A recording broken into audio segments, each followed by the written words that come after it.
Hello? Hello?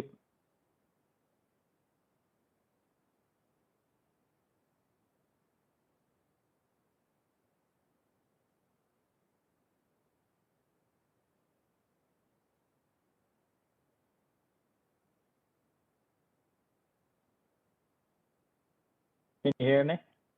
Hello?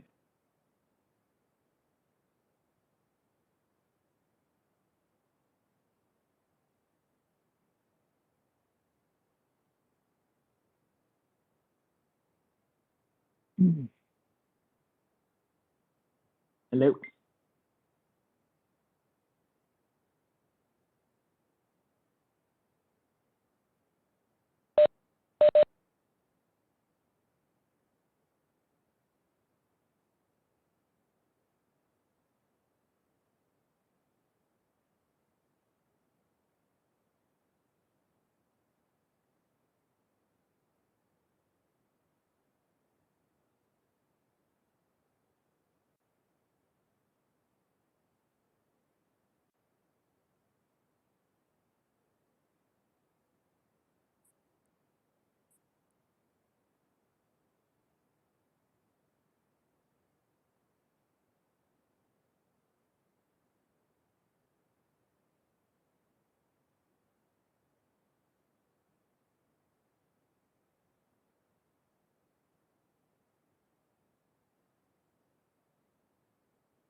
Wow.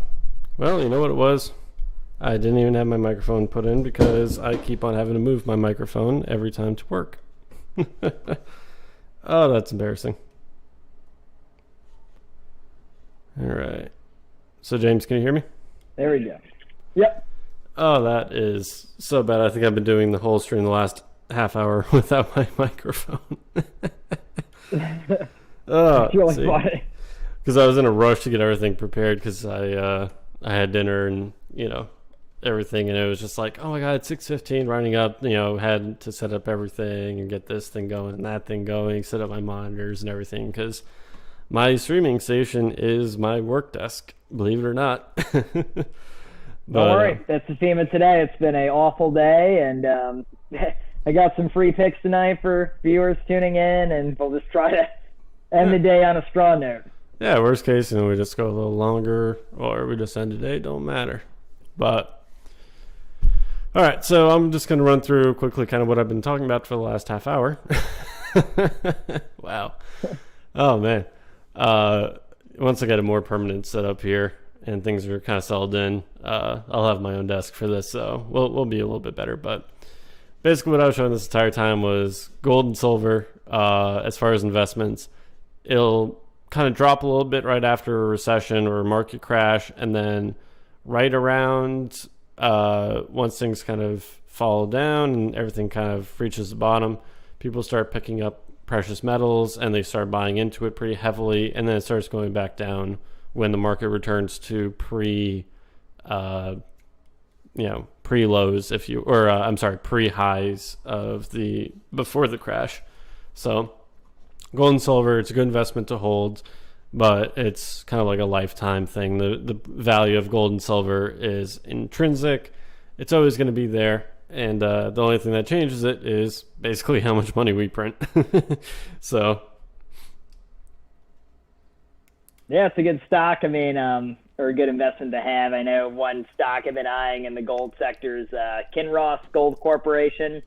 Definitely one where if you get it at the right price, it would go up. It would just take a chunk of time. If you look back to 2018, I think it was at $2.56. What's the ticker? KGC. Now it's a little high, but like you said, it really trades along with the market. Now it's starting to sell off just a little bit. I think they had it, a lot of analysts had it at like a fair value right now, or, like a buy rating, but I still think even that rating is a little high, because if you look at gold and silver stocks, like Aaron said, KGC is a good buy, but I think given its history, it's probably still a little bit high. Go pull it up now. I think it has a little over a buy rating, leaning more towards the hold. So that's just a good example going off what Aaron just said. Right, and it looks like it's 646 right now. Yep. Right.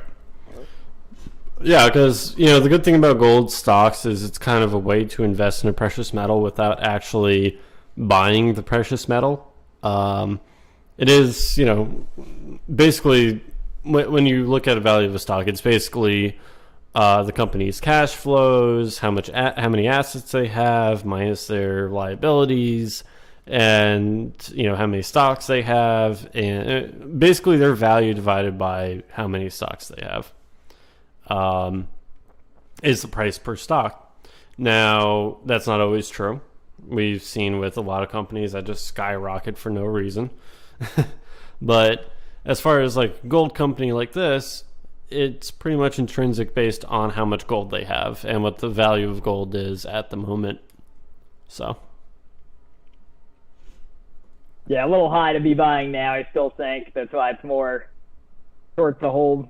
But if you do want to kind of diversify your portfolio a bit, not a bad one to pick up. Yep.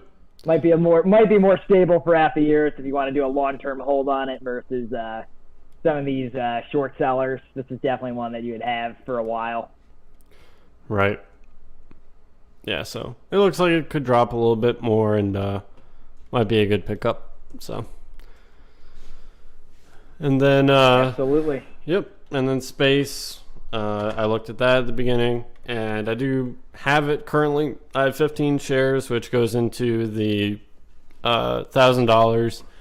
Right now, my account is having some troubles as far as me being able to buy stocks with it. I have to call them and get that sorted out, but you can see I have the $1,000. I started this account on July 5th, 2021 at 0 on Monday, and I deposited $1,000 on July 6th, Tuesday. So the money's in there. I just have to be able to get to trade. But I do have 15 shares in my other account that I did buy on Tuesday market open, and I'm just holding them for July 11th. So we'll see how that goes. There you go. Fingers crossed. Yes, sir. But so what do you want to do for the sports betting bets? I think for tonight, I think one that a lot of people are hot on, including myself. I've gotten all the Tampa Bay series with the Canadians right so far, every game throughout the whole series. So I got the first wins on Tampa Bay. I got the under in the third game, meaning under 5 points scored. So what a lot of sports analysts, including myself, are looking at tonight is Tampa Bay winning it, and the total going over 5 points. Now, I'm not so sure about the total there. I think what killed them last time from going over, and thankfully it went under, but with some penalty box plays, had some key players tied up from scoring more goals. But I think Tampa Bay playing at home, just to throw some stats out there, they're 4-1 in their last 5 games, so you already have an 80% overall. But the fact that they're 5-0 in their last 5 games at home, 100% win at home, and on top of that, Tampa Bay are 8-0 in their last 8 games from playing at home against the Canadiens. So this is to win the Cup. They're playing the Canadiens at home. They are 8-for-8 when playing Montreal at home. So to kind of fade that pick or go against it, just from a number standpoint, for some all that numbers, the analysts and the stats are there to back it. So, I mean, if I'm going to give out any free pick tonight that I'm the most confident in, it's definitely Tampa Bay winning the Cup tonight, I would say.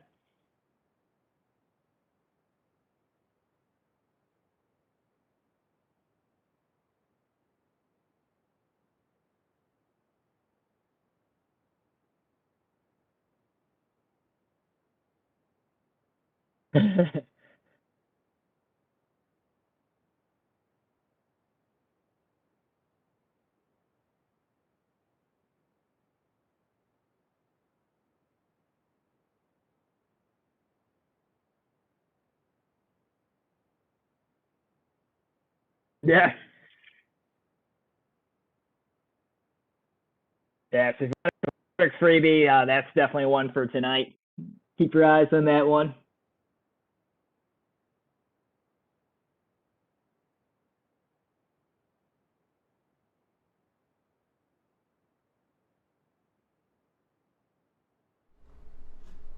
What other? I'm sorry. What was it? I was gonna say all it takes is one more pick along with that pick. Like I said, I'm only gonna give out one free one tonight, but if you can do your due diligence and research and pick one other pick, I'll just give you a kind of calculation on what that would look like, just to give some of the viewers an idea of what money they could win. And I'm not gonna tell you what teams I have for baseball tonight, but for any of the stream that were interested, let's just say I got one baseball pick right with that tonight, and I was to go bet $10, I'd win $28, $50, I'd win $140. If I was to bet 50, I'd win 140. Almost tripling the money, just on getting 2 games correct. So right.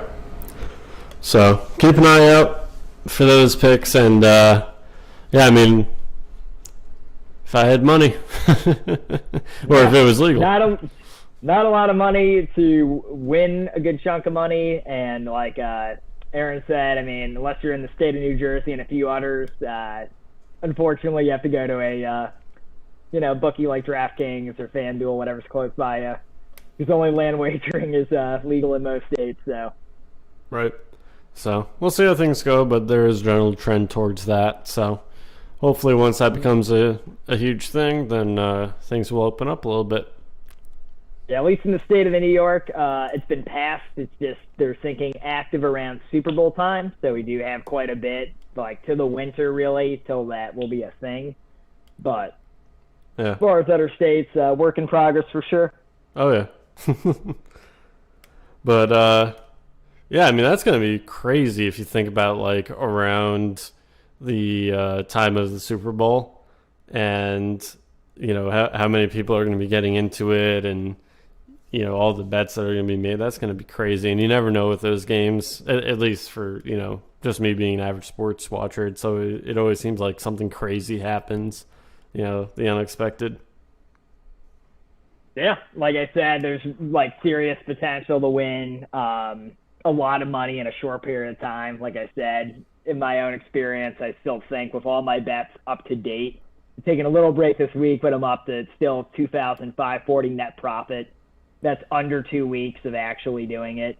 Like really just like I think 2 days over a week, like a full week of doing it. And there really was not, again, a lot of money involved. So if you're good on reading up and kind of doing your due diligence, I would always recommend, like I said, going off of the first stream, really picking 3 outcomes max 3 to 4 max, I'd say. Don't go over 4 because the odds are really not in your favor. But if you're feeling very confident, you can go for 4. But 3 to 4, that payout's going to yield a ton of money. You're usually, no matter what you're betting, whether it's $10, $20, if you get 3 or 4 games right in that night, you're going to be quadrupling your money, or tripling to quadrupling your money, which is pretty crazy. Right. And we could all use a little bit of that right by now. Yeah, exactly. Yes, sir.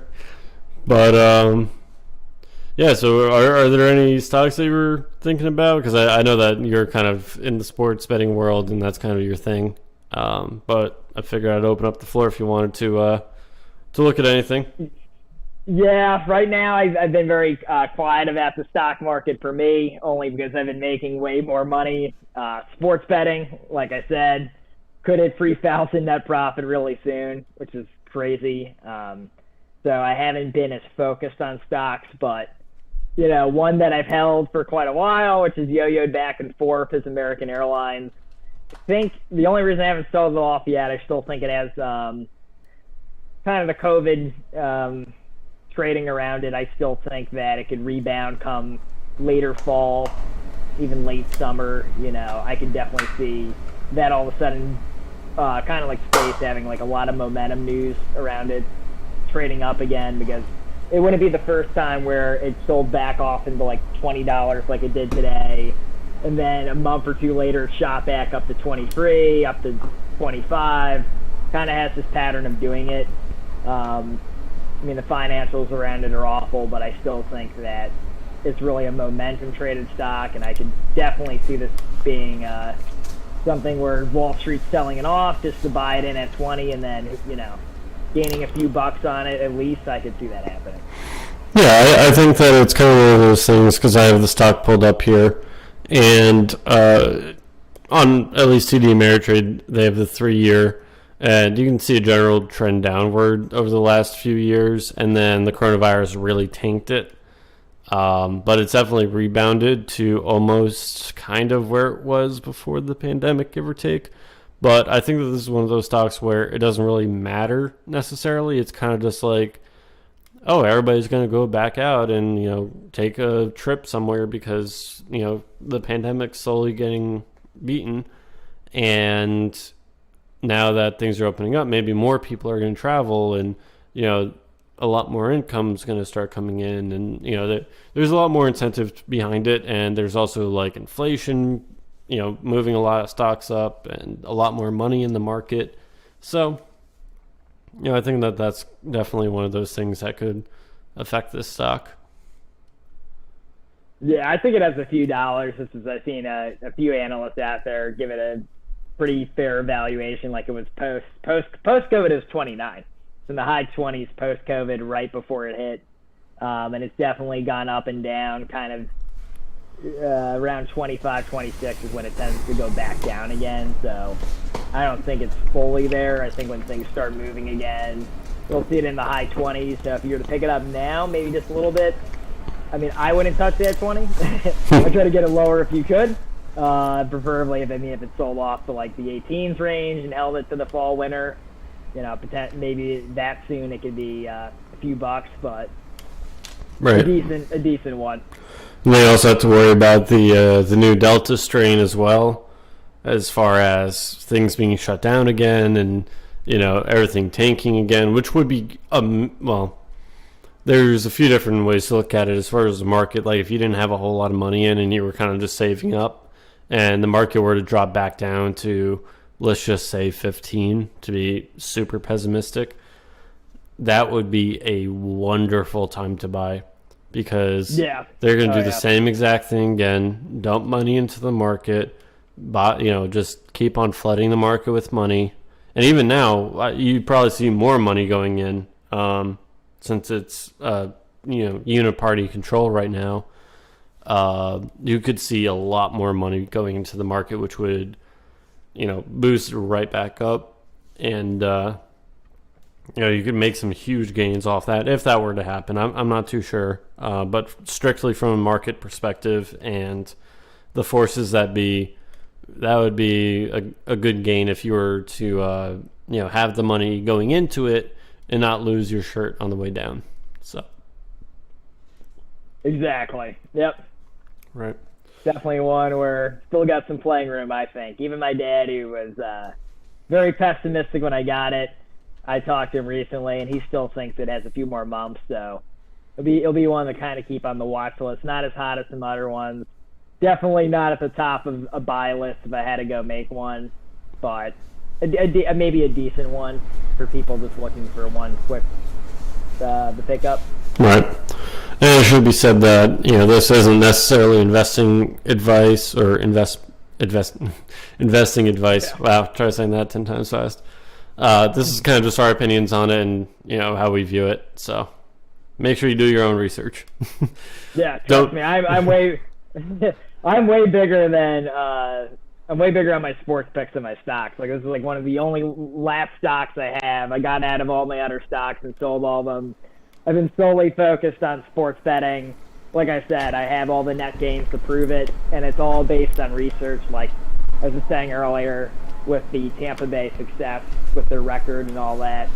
I go for data, info wins, baseball, who's pitching, relief pitchers that are in. So, I mean, I'm not the guy to go for stocks. I'm really more of the sports picking, if you would. Right. Yeah. Yep, but we just want to make sure that somebody doesn't go out there and take our advice at the wrong time, like 6 months from now, and be like, oh, okay, that's a really good stock, and then dumps their life savings into it, and, well, things change in the market, buddy. And this is a full disclaimer, too, as well as sports picks, like the free pick tonight with the Tampa Bay Lightning. Like, please do not go put your entire bank account on the Tampa Bay Lightning or some ridiculous amount. Because I really recommend to always parlay it, because you don't have to put a lot in to win a lot of money, and recognize that, my win percent is still in the 70s at the end of the day. There is no guaranteed sports pick. A lot of people like to say guaranteed. Nothing's guaranteed in the world of sports. Even the Lightning having the fantastic stats they do tonight, anything could happen. So whether, Aaron and I talking about American Airlines or sports picks, if I give out a free one, make sure you're really not putting in a lot of money. My bets really that have won me money have been the max at $120 or $60, $80 have won me $300 to $400. So why bet anymore, right? Because it's no guaranteed, and you're only going to lose $40 or something like that to win 400 or more, don't bet anymore. Right. So do your own research, look at it, and if it's right for you, if you take our opinions into account and all the research, stacks up, and you think that's a good investment, by all means. But don't take us as a sole source of investing guru-ness, if you will. Not yet, at least. We don't have our certifications yet for that. Yeah, we've been dabbling in some success, which has been good. But the number one thing, especially with sports betting, is playing with the house money. Mm-hmm. So this has all been like, okay, I've won 2,500. All my bets are based off of my winnings, just playing with the winnings amount. I'm not touching or taking from the principal. So a lot like stocks, I mean, if you start to lose and you initially came in with an idea of 1,000 for sports or 1,000 for stocks, and you blew for your $1,000, please by all means take a step back and be careful, right? Because that means something is not going right, and it doesn't mean that it's over. It just means that maybe invest a little and maybe ask us some questions, or maybe definitely consult other professionals, other sources, to make sure that you don't get yourself in a hole.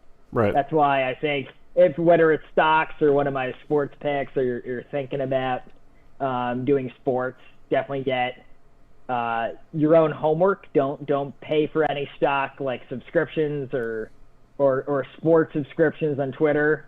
Like, just do your own research and make sure that you're just getting into it, don't go crazy and just take out some massive amount of money that you're not willing to lose. Then you find yourself in a horror story, Yep. And it's definitely one of those things where you don't You shouldn't necessarily start off huge. Like I said, I started off with $100 for my first deposit into an account. The reason why I went with 1,000 here, I've been trading for, like I said, 2 years now. I've seen a very quick crash and rebound. But I feel comfortable with that $1,000. I think that I can make it grow, and I'm not going to just throw it into random stock picks. It's stuff that I trade and stuff that I've been trading for months, if not years. So there's a little bit that goes behind it. Now, should everybody start with $1,000? Not necessarily. If you're living paycheck to paycheck, you might not have $1,000. Again, $100 is fine. Just pick stocks that you can afford, and you're not going to make a whole lot, but at the same time, you're not necessarily going to lose a whole lot. So keep it in mind. But on to our next stock here that I was looking at. This was kind of one of the bigger winners of today on my list. Whirlpool Corp. It's one of those ones where it's more of a standard old school financial statement type stocks, not the newer kind of stocks. Your PE ratio here is 10.39 times. Your dividend is 2.58%. So it's a pretty good PE ratio, and it does pay 3%, or I'm sorry, 2.6% dividend here, and the stock is going up. I don't really dabble too much into the dividend stocks, if you will.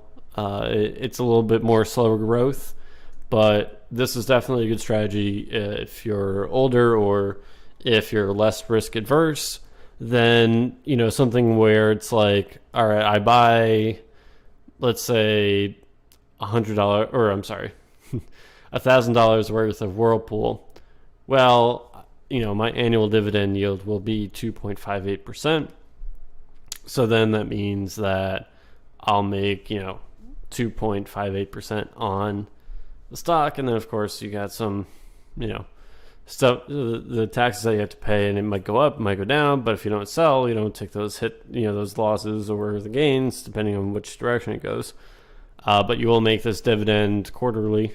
So if that's kind of your speed, this is a stock that, I don't want to just focus on momentum trading necessarily, even though that's what I do, that's what I focus on.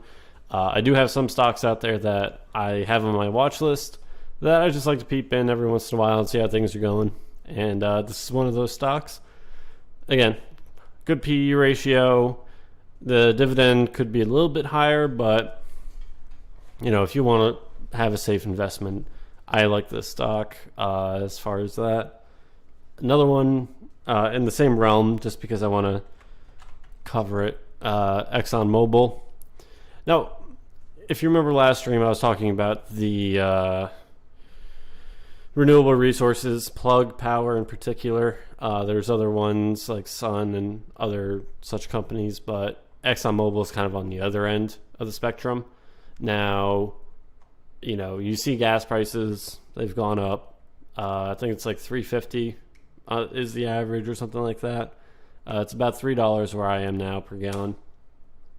But, so yeah, it's gone up, but ExxonMobil is one of those stocks where they have a really good dividend.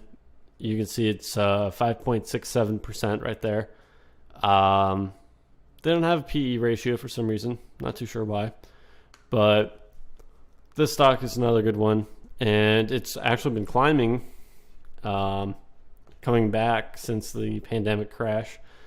But the general trend is going down for this stock. So you can make your 6% or whatever it was, 5 point something percent. 5.67 and hold the stock, but at the end of the day you may lose in the overall trend. So here we go. Let's look at the max. Yeah, you can see it's kind of, but it comes and goes, it ebbs and flows. It all depends on really what the market will allow, and if there's more restrictions, less restrictions. There's so much that goes into it. You have Chevron. A lot of oil companies pay really good dividends. But again, is it the time for big oil? Are these companies actually going to rebound and perform well? I mean, you can see they take a dip, they go up, they take a dip. But right now we're in this kind of general downward trend. But is the dividend worth it to the investor? Or are you more of a growth stock individual where you can kind of see this trend where, it's not really doing a whole lot if you just hold it. But let's look up Tesla, just, as an example. Not right now, they're doing like crap, but, look at this giant increase here. 930% increase since 2019. That's a little bit more than a annual 6% dividend. So it all depends. But what do you think about the old boomer stock? I mean, there's a few boomer stocks that are on my watch list. Going off of the clubs like Walmart, you have Sam's Club. So I like BJ's just because it's not talked about as much as the other ones. It has a good value assigned to it from analysts. It's like a 2.1. It's on a watch list for a reason for me. It's still, I think, at $46, a little high, but overall not bad. I think Williams-Sonoma, another boomer stock, again, right around the hold value. And I think these are really at hold values because they're higher and yet they seem to be doing okay. But it really is, will the market allow growth for these? Where does it go? Tough to tell, right? Because Williams-Sonoma in retail, does it have much room to grow? Tough to tell there. I mean, with BJ's competition, same kind of deal. The market right now it's very tough to tell. The market's a tough read right now. That's why they're on a watch list for me. I'd rather go, if I had to dive into a stock, maybe retail. Because I like retail and I think I'm on the retail players. I think Abercrombie, Urban Outfitters, American Eagle, they're all trading around the high 30s, 40s. And if you take a look at Guess, I mean, I like Guess clothing. I've gotten stuff from there. Trades at $24.50 right now, and it's at a 2.2, pretty much at a buy rating from analysts. B. Riley gave it a buy recently. Advisory gave it market perform, so some decent looks there. I mean, I would try to go into something that maybe has a little bit more growth compared to its players, so probably be looking at that one the closest. Right. Yeah, I think that retail, it all depends on the company's business model. At the end of the day, you're investing in a company. The company has to turn a profit for the most part. But, are they good with online sales? How did they do during the coronavirus? Because this world that we're moving into, and this is a reason why the market's so, fraught with danger right now, is because we basically shut down the whole economy. The whole world stopped and the market tanked. And now, if I have the Dow Jones pulled up on the screen right now, it looks like a little blip. It was so quick to dive down and then come right back up, and now we're at an all-time high. It doesn't make sense for the market to come back this high after unemployment was so high, after so many businesses were closed, after you had hundreds of thousands, or at least tens of thousands of small businesses close. There's just so much that goes into the overall economic health behind the price of these indexes like this right here. 35,000. Let's just call it. Round up. $35,000 for the Dow Jones Industrial. There is a lot that has to go in behind that. Walmart and Amazon and Apple and Coca-Cola can't just do everything. You know, there has to be a good base, a backbone of the economy, which is a small business. You know, there's so much as far as like people getting employed, good jobs, good paying jobs, competition in the market. There's all these things, but if you just take a few big companies, like what we saw during the pandemic, there's going to be no competition, and then there's going to be stagnation. So, you know, there's so much that goes into that, and it's very worrying for investors, at least for me and a lot of people I know at this point, looking at the Dow Jones being so high right after something traumatic happens to the economy. And we're going to feel the effects of this for, you know, years, if not decades to come. You know, supply lines and small businesses being shut down. I remember I used to live in Connecticut, and during the pandemic, and this restaurant that I would go to shut down.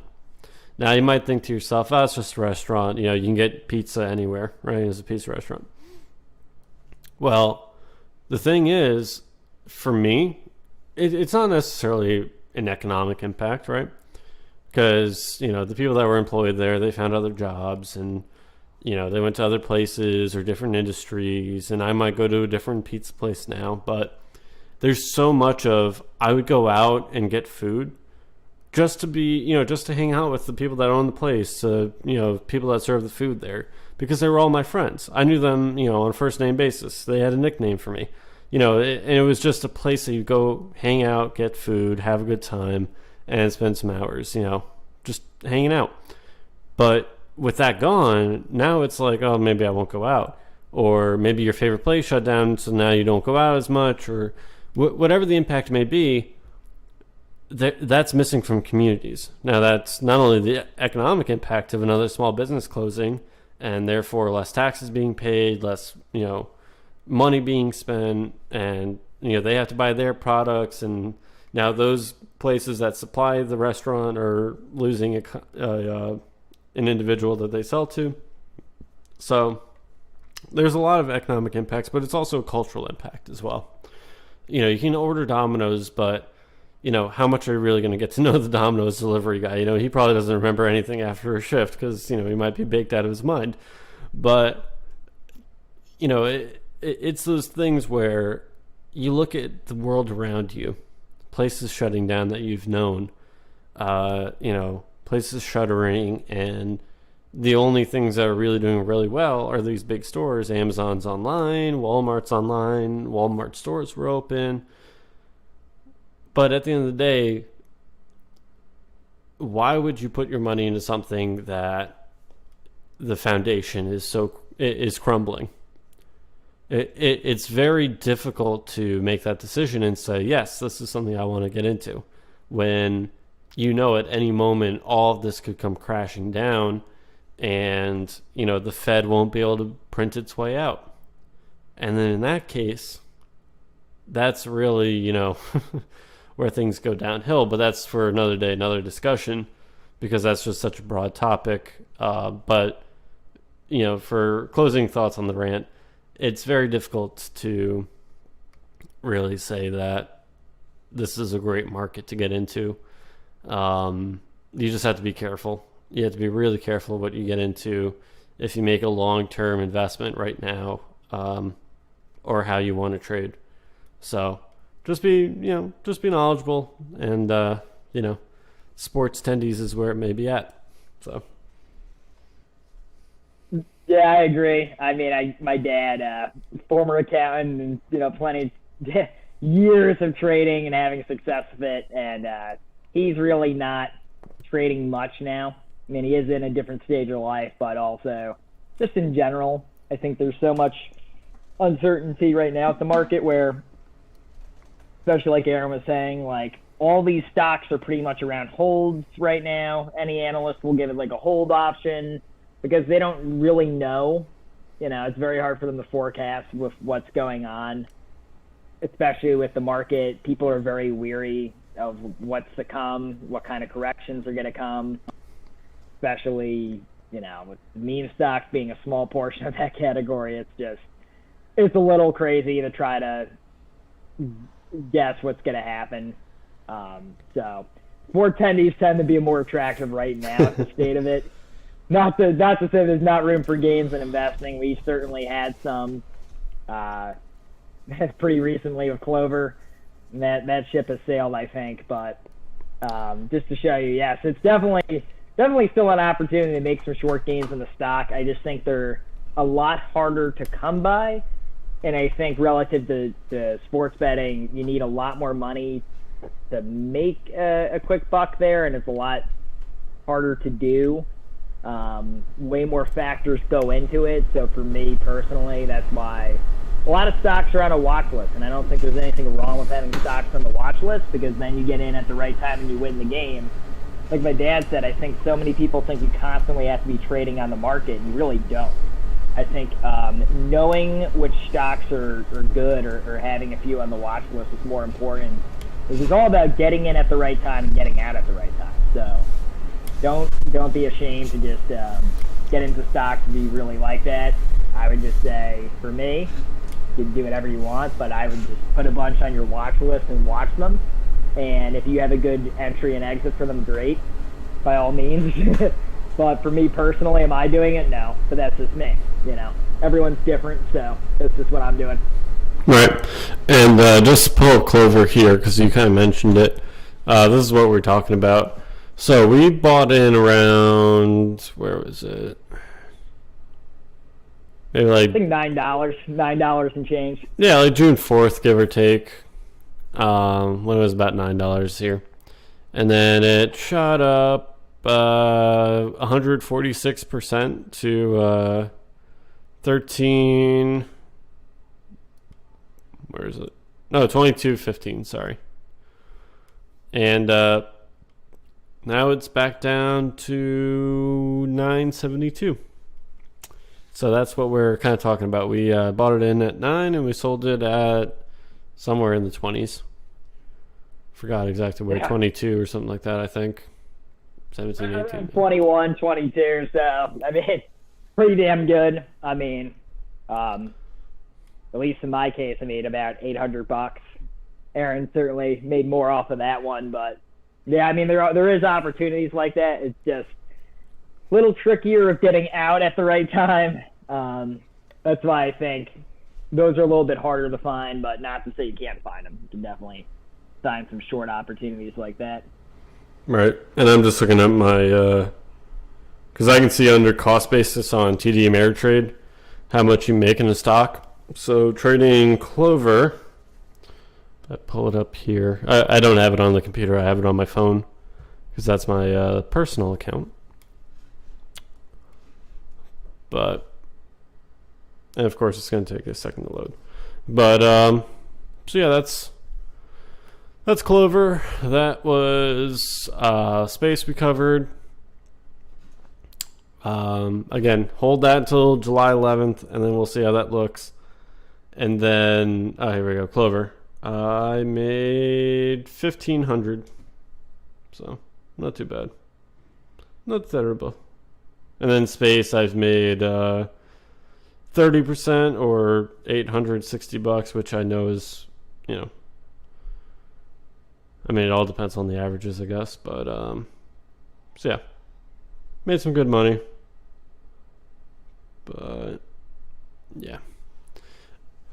So, at the end of the day, I think we cover gold here. For the person that we were talking about gold today, I think that's definitely a very good investment. As far as I know that you were talking about jewelry, and I kind of mentioned bullion and coins and that kind of stuff. It's currently sitting at $1,812.90. For spot is the inherent value, and then of course you have to add on top of that how much does it cost to get it to its final product, and what will people buy it in the market. That's the premium that's added on. So, and I pulled up earlier, I didn't have my audio on, but you can buy 10 ounces of silver, give or take, for the same price as 1/10 of an ounce of gold. I'll just pull it up here really quick.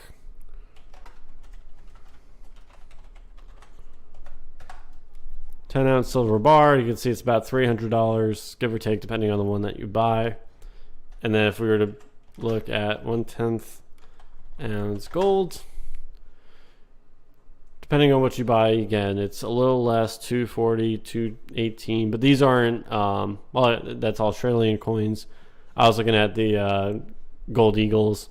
You can see it's 308 here, it's 260 there. So give or take, it's a little, you have a little bit more value in the silver, but $300, 1/10 of an ounce of gold versus 10 ounces of silver. So keep that in mind when you're investing. And as far as jewelry, you're going to pay more of a premium because they actually have to make it into the piece of jewelry that you are looking to buy. So, you know, I told him not to wear it out. He said as soon as it goes on, it's not coming off. I get it. But it will have an intrinsic value based on the precious metals that are used in the construction of that. So it's a good investment. But if you're really looking to get into gold as an investment, you know, you should look at these guys, the 1 ounce, either Eagle, the Liberty right here, which trades for about 2,000, 2,100, 2,200, something like that.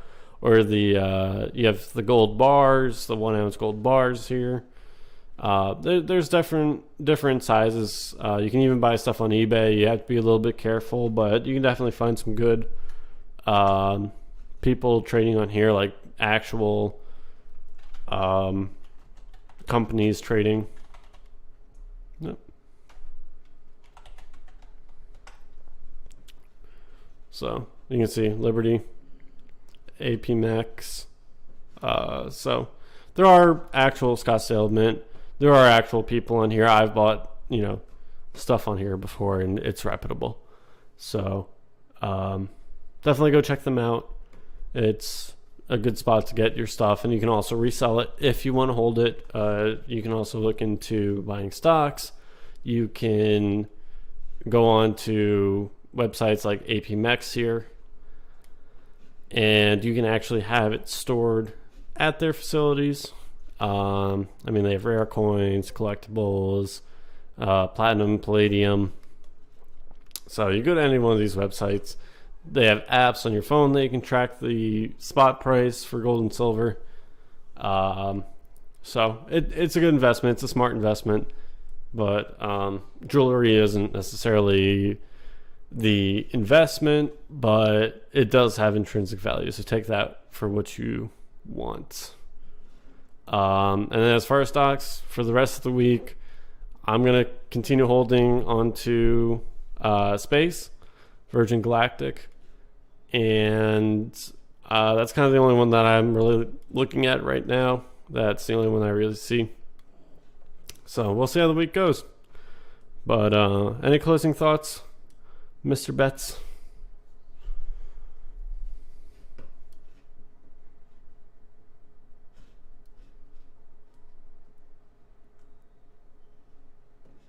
Yep. Is it call drop? Huh. Oh. The call might have. Call might have dropped. That was weird.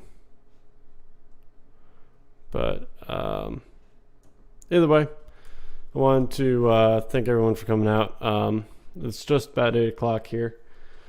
But in the future, what I want to have a thing, and at some point, once we get enough viewers and everything, is people to start commenting kind of around this time when there's, you know, maybe 20 minutes left, give or take. I know there's only 10 minutes left now, but give or take, you know, half hour, 20 minutes towards the end of the stream, and go over some comments or some stock picks from the viewers and give opinions.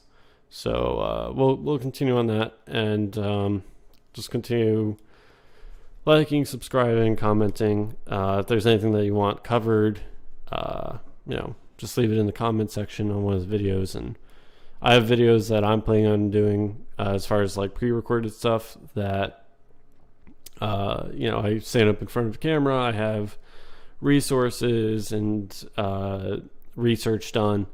So at some point, those will start coming out on a weekly basis, once a week. So it's going to be Wednesday is the stream, 6:30 to 8. And then on Fridays will be a video, depending on the subject. And then on Sundays, it'll be another 6:30 to 8 o'clock stream. And those videos that I was talking about, they're going to be specialized segments where it'll go over one general topic.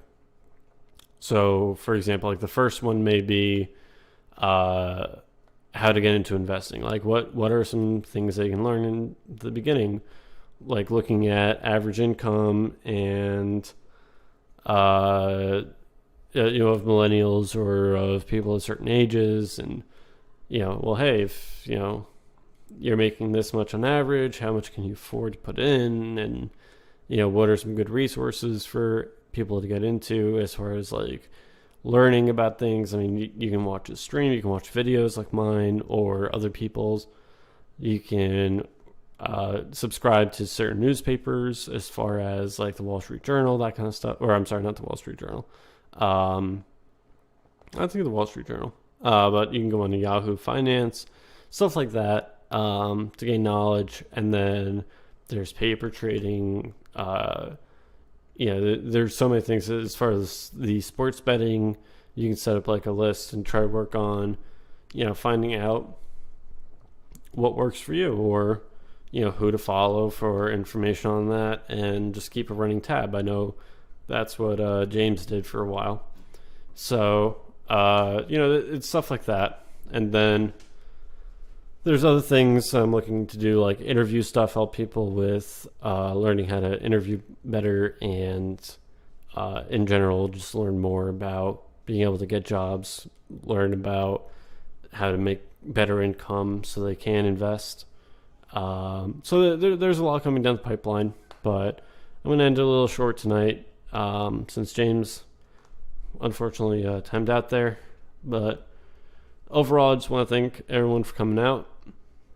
I see we have 2 people currently in the stream, so shout out to the Dos Amigos, and we'll see you on the next stream, which will be Sunday at 6:30, and hopefully I'll have this account up, and next time you see it, there will actually be some stocks in here. But again, thank you for coming out. Please like and subscribe, and we'll catch you Sunday. Thanks.